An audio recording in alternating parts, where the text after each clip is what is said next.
박사를 기록할 객체의 일련 번호 SCP-682. 해당 객체의 별칭은 죽일 수 없는 파충류이며 등급은 케테르로 분류하기로 했다. SCP-682는 재단 내에서 가장 수많은 폐기 시도를 한 SCP로 기록되었다. 수많은 요원과 박사들이 SCP-682를 적극적으로 폐기하는 프로젝트에 동참했다가 처참한 결과에 좌절하고 심한 경우 정신질환까지 가지게 되었다. 그중 몇몇 박사들은 SCP-682의 끈질긴 생명력을 동경하며 클레프 박사의 눈을 피해 말도 안 되는 실험을 진행하려 했었고, 이로 인해 많은 D계급의 인명피해가 있었다. 그 후 이 사실을 알게 된 클레프 박사는 동의 없이 실험을 강행한 박사들을 즉시 D계급으로 강등시켰고, 그 결과 이들은 SCP-682에 함께 식사로 전락했다.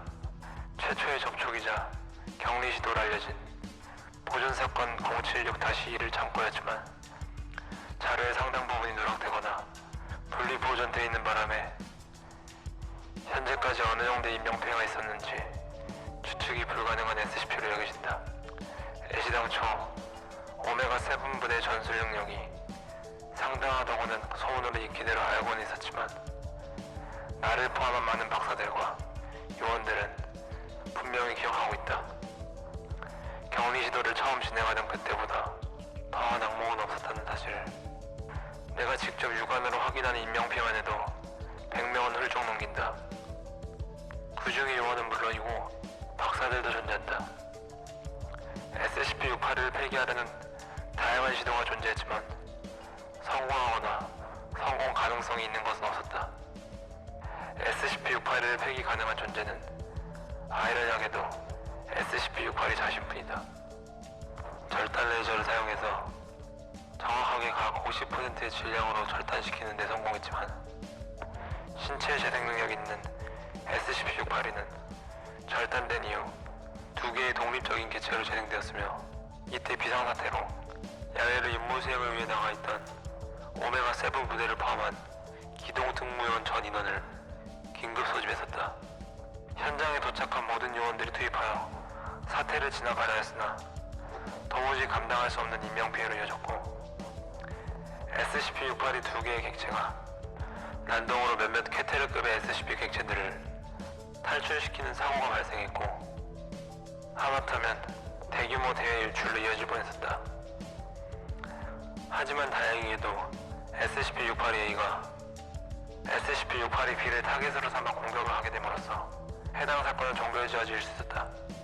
사실 문건상의 기록으로 각각 A형과 B형으로 부르기 쉽게 분류했지만 B형이 A형을 제거한 것인지 A형이 B형을 제거한 것인지 알 수 없다. 얼마 전 찰리 박사와 버나드 박사가 얘기하는 것을 우연히 엿듣게 되었는데, 내용은 SCP-682가 다른 SCP들에게 오히려 샌드백처럼 이용당하는 것 같다며 SCP-682를 불쌍히 여기는 내용의 얘기였다.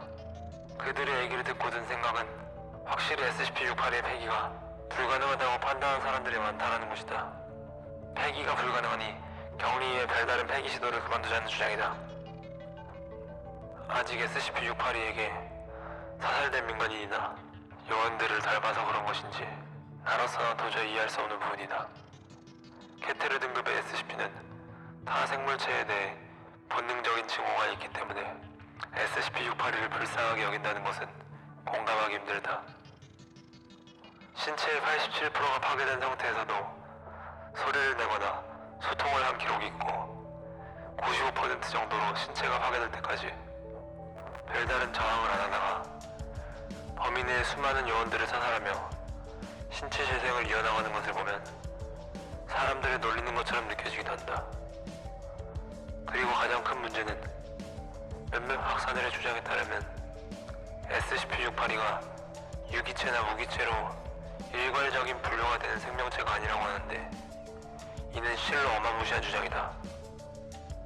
SCP-682의 조직적 체계에 따른 이론상으로는 SCP-682가 100% 신체 손상이 이뤄질 경우 신체 재생 능력으로도 복구가 불가능할 것이라고 하는데, 이 이론은 어디까지나 SCP-682의 조직적 체계가 유기체로 한정된다는 가정하에 그러하다. 유기체가 아닌 것이면서 어떻게 살아 숨쉬고 지능이 있으며 소통이 가능한지 도무지 이해할 수 없다. SCP-682는 몇몇 타 SCP 객체와의 접촉을 통한 여러가지 실험을 통해 영혼 불호를 구사하는 게 가능한 것으로 판명됐으며 지능은 인간과 같거나 높은 것으로 보여진다. 다른 케테레 등급의 SCP들과 마찬가지로 증오의 원인이 불분명하며 이는 등급 판정에 큰 기여를 한다.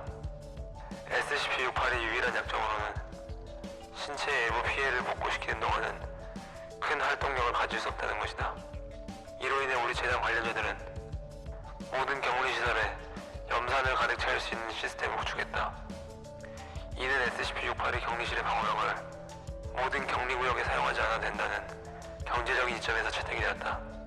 하지만 이 시스템도 가동 시 SCP-682의 공격으로 인한 인명피해는 즉각 멈출 수 있다는 장점이 있지만 SCP-682와 같은 공간에 있는 요원들은 염산으로 인해 사망할 수밖에 없다. SCP-682는 상당히 위험하다. 범세계적이며 규모가 아주 큰 SCP 재단을 근간부터 흔든 SCP는 없었기 때문이다.